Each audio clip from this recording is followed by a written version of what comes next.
I'll never forget the morning when everything began to shift. It wasn't marked by any obvious warning. A quiet Tuesday that started with the dull hum of the coffee maker and the soft patter of rain against our suburban windows. Yet beneath the everyday routine, something was stirring in the air, a subtle tension I couldn't quite place. My name is Michael Harrison, and for 25 years, I believed I knew the contours of my life. A stable marriage with Jessica, a son, Ethan, on the brink of adulthood, and a steady job as an accountant in a mid-sized firm downtown. That Tuesday, as I leafed through the daily news on my tablet over breakfast, I noticed a peculiar envelope lying on our doorstep. Its handwriting was neat, almost too careful, and it bore no return address. I tucked it away without opening it immediately, thinking it might be a bill or an invitation to one of those routine community gatherings. Little did I know that this seemingly insignificant moment would mark the beginning of an unraveling thread in our family's tapestry. Jessica, who had already left for her morning jog, left behind a half-finished cup of coffee on the counter. I found comfort in the predictable rhythm of our household, the clink of silverware during breakfast, the muted conversation over the table, and the daily goodbye kiss at the door. Yet the envelope nagged at me, a silent enigma among the mundane.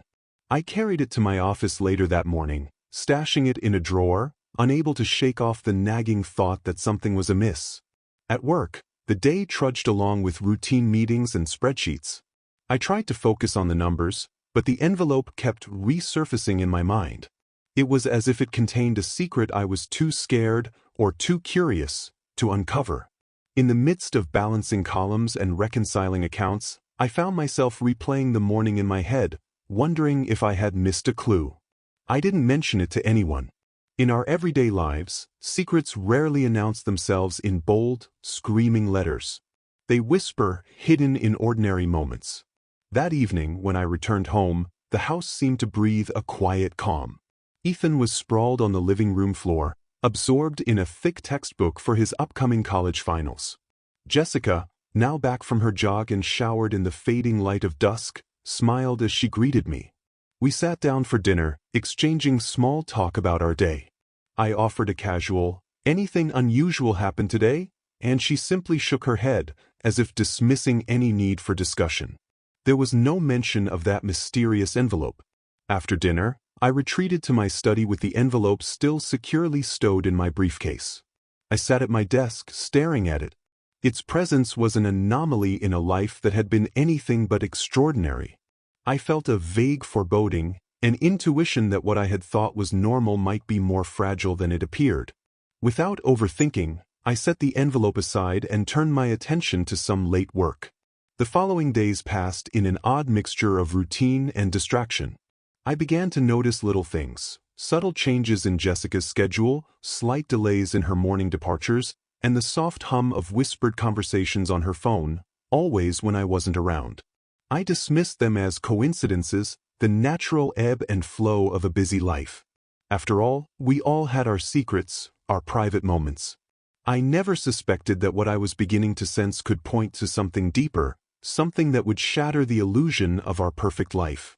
Each day, I returned home to the familiar comforts of our suburban haven. Ethan, focused on his studies and part-time job at the local library, barely mentioned the pressures of college life. Jessica always had a smile ready, a bright, welcoming smile that reassured me that everything was all right.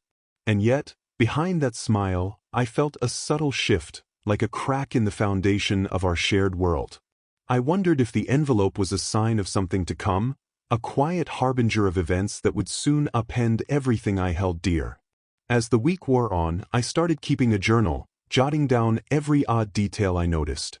I wasn't one to be suspicious by nature, but that envelope, the uncharacteristic gaps in Jessica's routine, and the vague hints of private conversations had planted a seed of curiosity in me. I wrote, "Today, Jessica mentioned a meeting at the university, something about a project with local faculty. It's odd, she's never had much interest in academic circles." I noted the date and the details, not yet knowing how significant that entry would become. That night, as I lay in bed listening to the steady tick of the clock, I couldn't help but replay the day's events over and over. My mind drifted to the envelope and the quiet secret it seemed to promise. I resolved that tomorrow I would open it and read its contents, hoping to find a clue that could dispel or confirm the uneasy feeling that had begun to take root. But as I drifted off to sleep, I told myself that sometimes the smallest anomalies in our lives lead to the most profound discoveries, even if they begin as nothing more than an envelope left on a doorstep. I never imagined then that this envelope was only the first step on a road that would lead me into a labyrinth of betrayal, a betrayal so perfectly concealed that even as I wrote down these thoughts, I was unaware of the storm brewing behind the smiles of those I loved. For now, all I had were questions and the persistent echo of that strange morning, a reminder that even the most ordinary days can hide the seeds of a dramatic twist. In the days following that rainy Tuesday, life settled back into its familiar cadence, or so it appeared on the surface. I continued my work with the same dedication, attended the usual staff meetings, and even began looking forward to small weekend barbecues with our neighbors. Yet underneath this veneer of normalcy, the doubts I had scribbled in my journal began to multiply. Jessica's routine started to change in subtle ways. She mentioned new meetings that she attended at the local university, a detail that piqued my curiosity because, until recently, she hadn't shown any particular interest in academic environments. "I'm just helping out with a community project," she explained with a breezy tone whenever I casually inquired about it. Her words sounded rehearsed, as if they were a well-practiced line meant to distract rather than inform. Ethan, now more absorbed in his preparations for college, seemed to have his own world of worries. He talked about lectures, study groups, and new friends, but I noticed a slight distance whenever the subject of his mother's involvement was mentioned.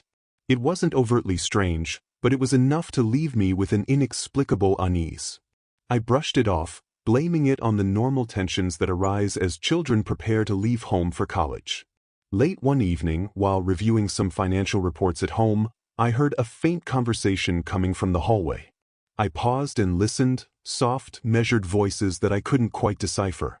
It wasn't unusual for Jessica to have phone calls during her evening routine, but this one carried a cadence that struck me as oddly formal.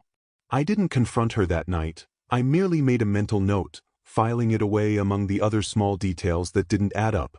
During a routine dinner one night, I asked Jessica about her new project at the university. "It's nothing major," she said with a dismissive wave of her hand. "Just a little research project that someone asked for help with." I nodded, though inside I was trying to puzzle together how this project suddenly became part of her routine. In the background, Ethan cleared his throat, drawing our attention.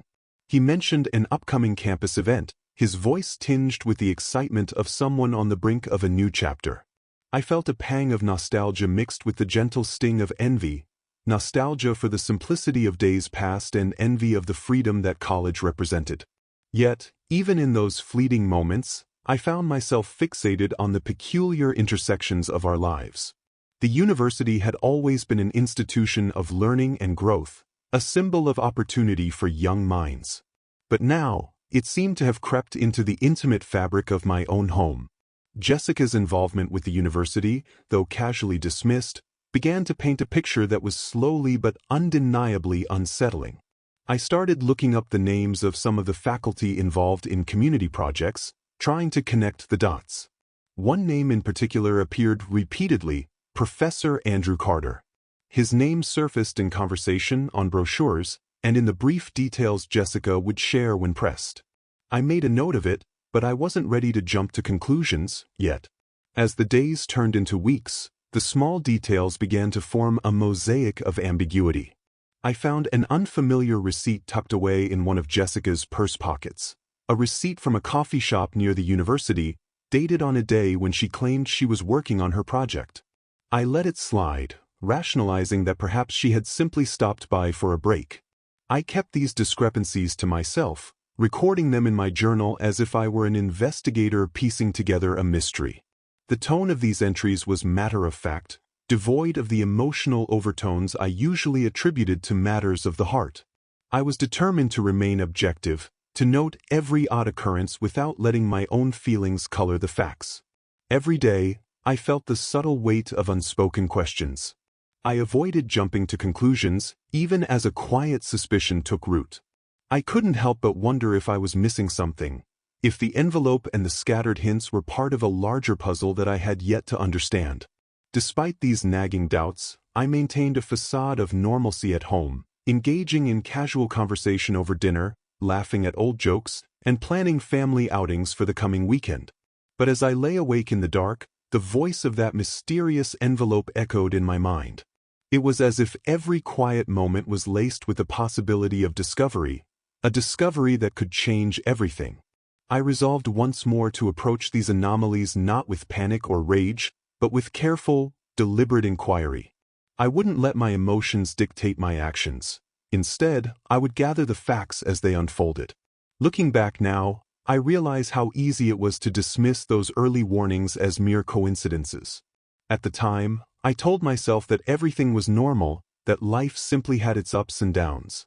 I never imagined that the quiet murmur of an evening phone call or a misplaced receipt could be the first notes of a tragic symphony.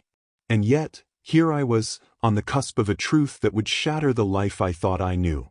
Over the next few weeks, the subtle irregularities in Jessica's routine began to multiply. I found myself watching for any detail that might explain the growing dissonance between the comfortable rhythm of our daily life and the disquieting hints that something was amiss. I recall a rainy Thursday evening when I returned home early from work.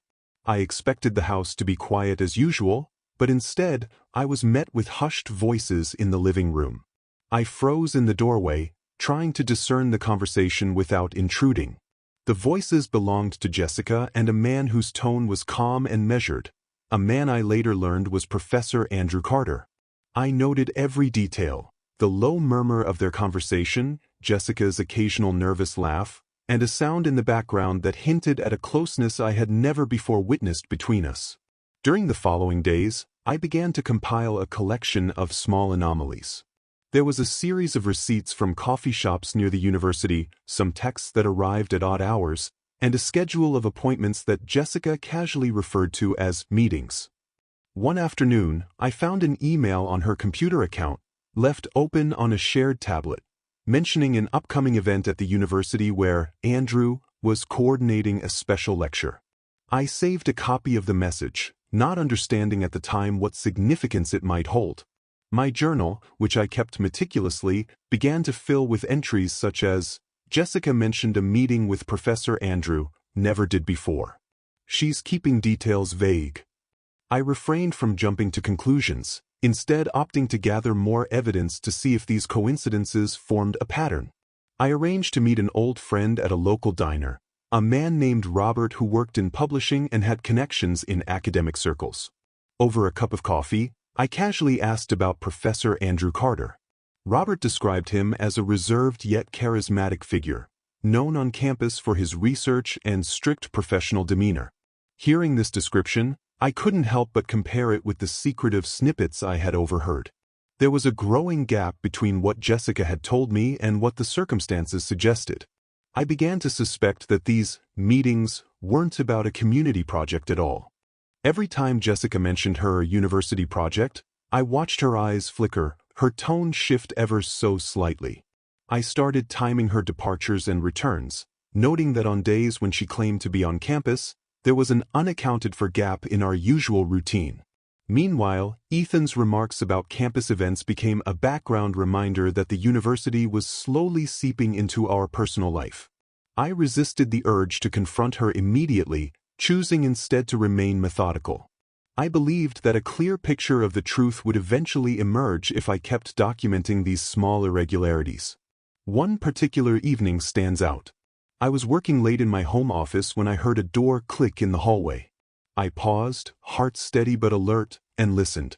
The voices were now unmistakably close, Jessica's soft murmur and that measured tone of the other voice. I could not decipher their words, but the cadence was too familiar now. It wasn't just the university meetings, it was an intimacy, an ease in their conversation that had no place in a mere academic collaboration. My journal entries grew more detailed. Noticed that when Jessica speaks about these meetings, she becomes evasive. A call that lasted longer than expected. Hard to pinpoint exactly what was said, but it didn't sound like work talk. I began to cross-reference the dates with the receipts, the texts, and the brief glimpses I caught of a second person. Each detail, though isolated on its own, began to form a mosaic of betrayal. At home, I maintained my composure. I still engaged in routine conversations with Jessica and tried to act as if nothing unusual was occurring. Yet behind closed doors, I became an observer of our shared life, a recorder of moments that slowly betrayed the picture I had believed in for years. The changes were not dramatic. They were subtle, measured in small fragments that, when combined, painted a portrait of deception. As the weeks passed, the cracks became impossible to ignore. A misdirected phone call on her cell phone, left on speaker, revealed a snippet of a conversation that mentioned a rendezvous near the campus library. The evidence was mounting, though still incomplete. I found it hard not to be analytical, noting the precise timestamps and locations, all of which seemed to converge around one person, Professor Andrew Carter. One chilly evening, I decided to revisit the envelope that had first sparked my suspicions. I retrieved it from my drawer, this time ready to confront its contents. Inside, I found a single sheet of paper with a typed message. "We meet at 7 p.m., room 210 University Hall." See. The initials sent a shiver down my spine. I had been careful not to interpret the message immediately, instead placing it alongside my growing body of evidence. That night, as I sat in silence with the message in hand, the reality of the situation began to settle in. The pieces were coming together in a way that no longer allowed for innocent explanation. The cracks were too deep to ignore, and the once familiar home now felt like the stage for a drama I had never auditioned for. I had reached a point where the truth was inevitable, even if I wasn't yet ready to confront it head-on. The day had started like any other, with the same steady routine that I had always known. However, with the evidence now undeniably clear, I knew that the moment of confrontation was imminent. I resolved that by nightfall, I would confront Jessica and force the truth into the open, no matter how painful it might be. That evening, after dinner, I sat down in the living room with the envelope and the compiled evidence spread out before me. I rehearsed my questions in a measured tone, determined to remain objective and avoid the pitfalls of emotional confrontation. My heart pounded steadily, but I focused on the facts: the receipts, the phone logs, the misdirected call, and now, the typed message from Professor Carter. When Jessica walked into the room, her face reflected an unspoken anticipation.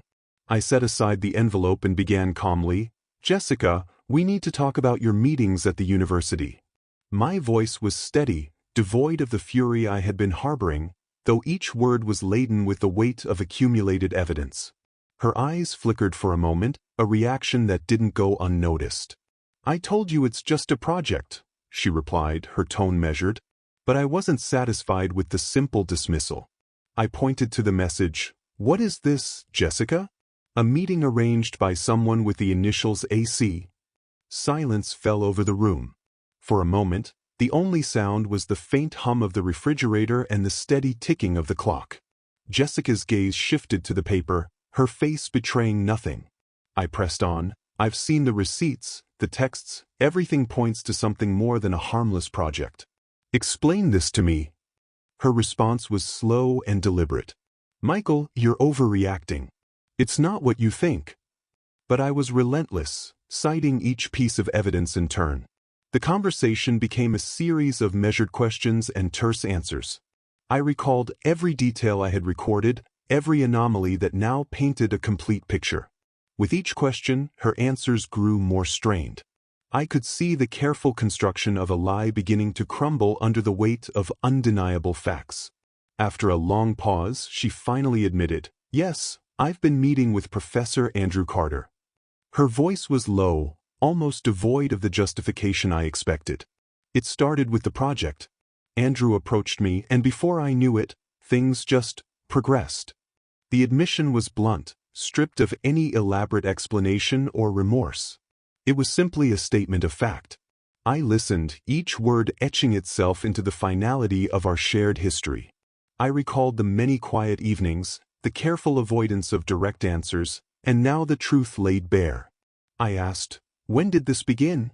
She hesitated, then replied, "It's been months. I didn't want to hurt you, but it got out of hand." There was no dramatic pause or tearful outburst, just the cold, clinical delivery of a betrayal that had been unfolding in the shadows. The conversation shifted from explanations to logistics. Jessica explained that the meetings were initially about academic collaboration but soon evolved into something personal. The fact that the relationship had developed in secret and in a place where our son, Ethan, was studying added another layer of complexity. I listened as she detailed how Professor Carter had been persistent, how his charm and intellectual prowess had gradually eroded the boundaries of professionalism until there was nothing left but the illicit affair. I felt a profound disconnection, a clarity that was both shocking and oddly liberating. There was no lengthy introspection or emotional breakdown, only the stark reality of the betrayal. I asked her about the future, about what she intended to do, and she admitted that she was conflicted. The conversation was matter-of-fact, focused on the logistical implications, living arrangements, future meetings, and the inevitable disruption to our family life. It was then that the doorbell rang. Jessica froze. I glanced at the clock. 7 p.m. The timing was too precise to be a coincidence.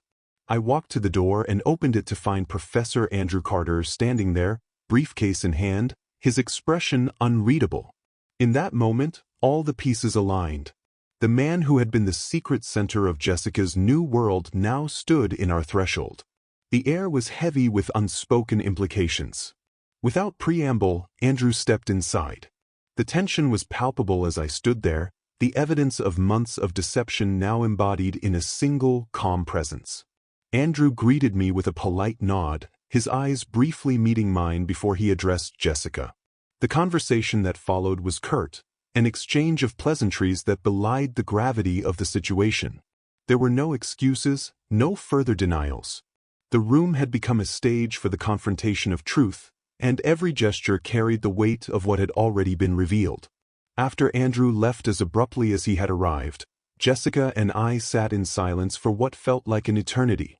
There were no more questions, only the heavy acknowledgement of a reality that had been forced into the open. In that moment, nothing could be undone. The betrayal, meticulously hidden behind a veneer of routine, was now an incontrovertible fact. The days that followed the revelation were marked by an uneasy quiet.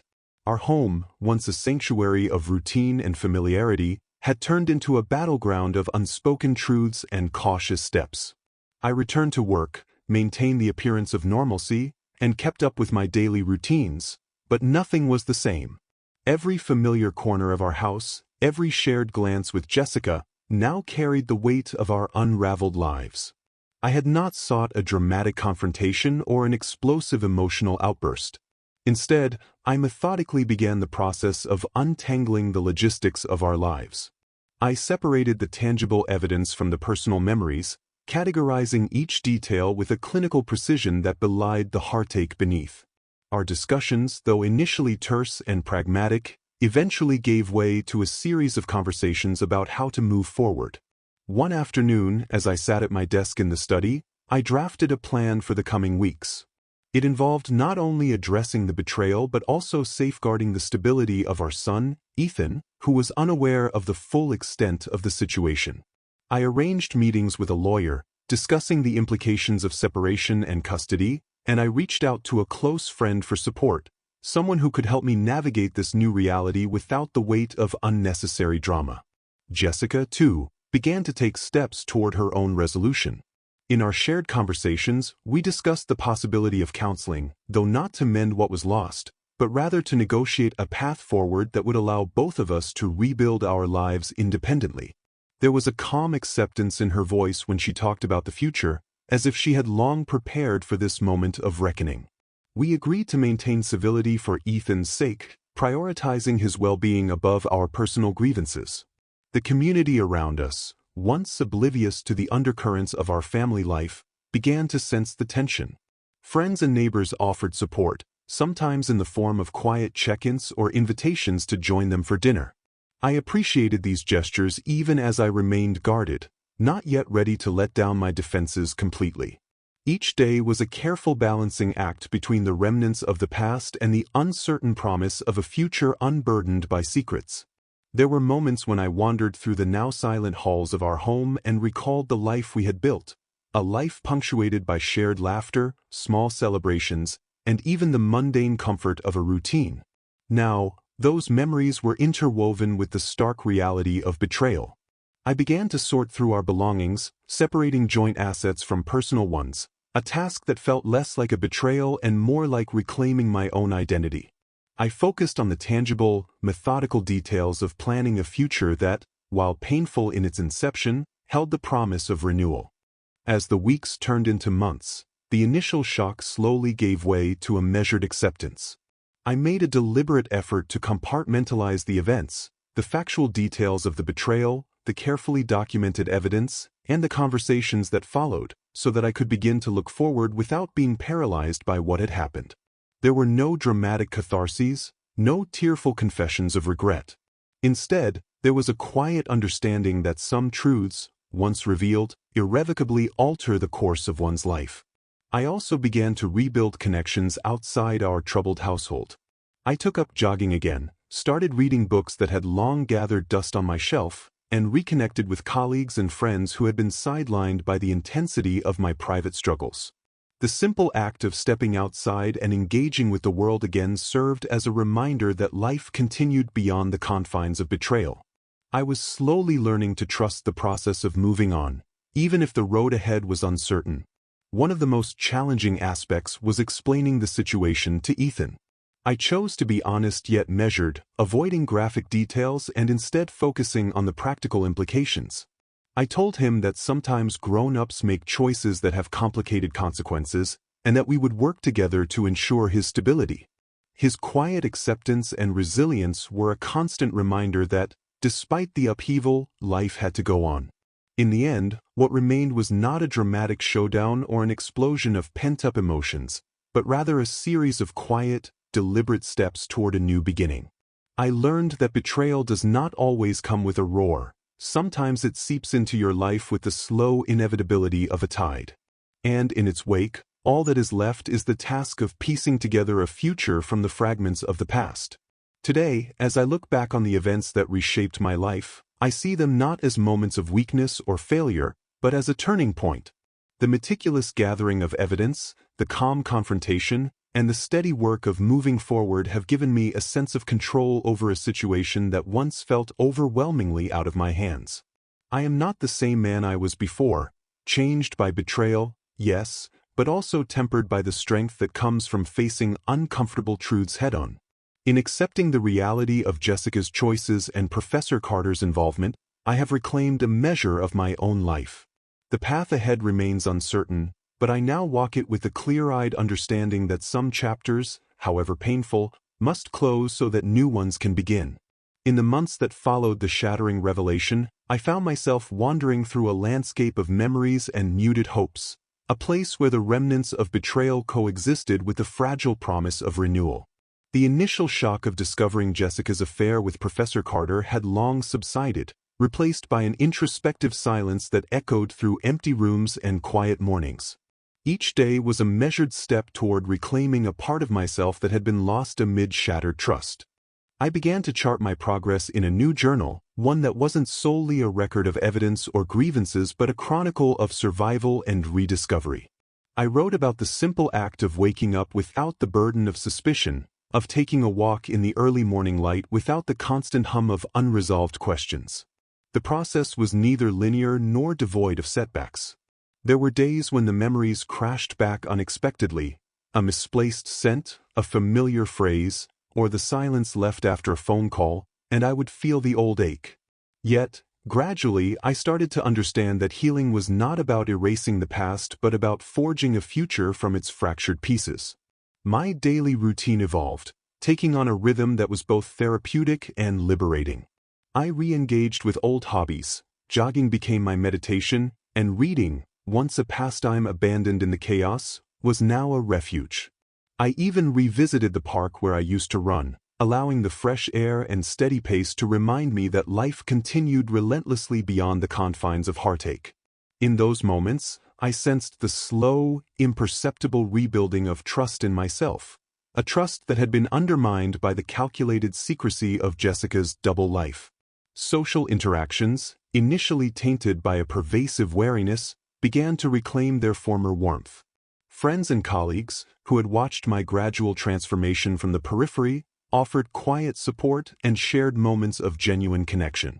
Their encouragement was a lifeline, a reminder that despite the intimate betrayal, the world was not defined solely by my personal loss. I found solace in candid conversations about resilience and in the comforting realization that many of us, in our own ways, had navigated similar storms. At work, I threw myself into projects with a newfound clarity. The meticulous, almost clinical approach that had marked my earlier days of investigation evolved into a disciplined focus on the future.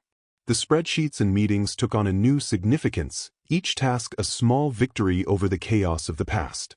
I began to see that the structured life I once took for granted could be rebuilt, brick by brick, with the same precision that had once recorded every detail of Jessica's betrayal.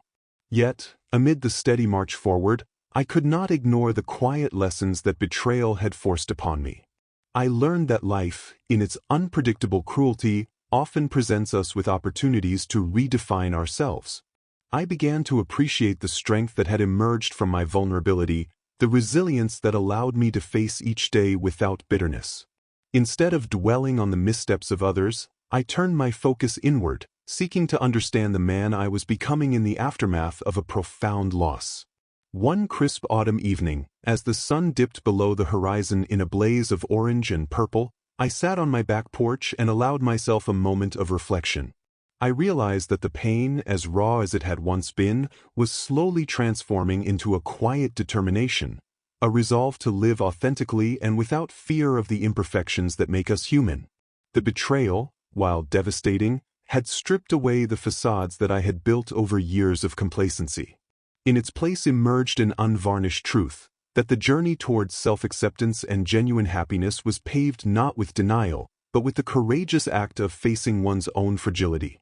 Now, as I prepare to step into the uncertain horizon of tomorrow, I do so with a cautious optimism.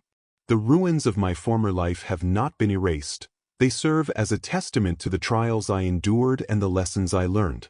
And though the path ahead remains riddled with uncertainties, I have come to understand that every scar is a reminder of my capacity to endure, to evolve, and ultimately, to rebuild.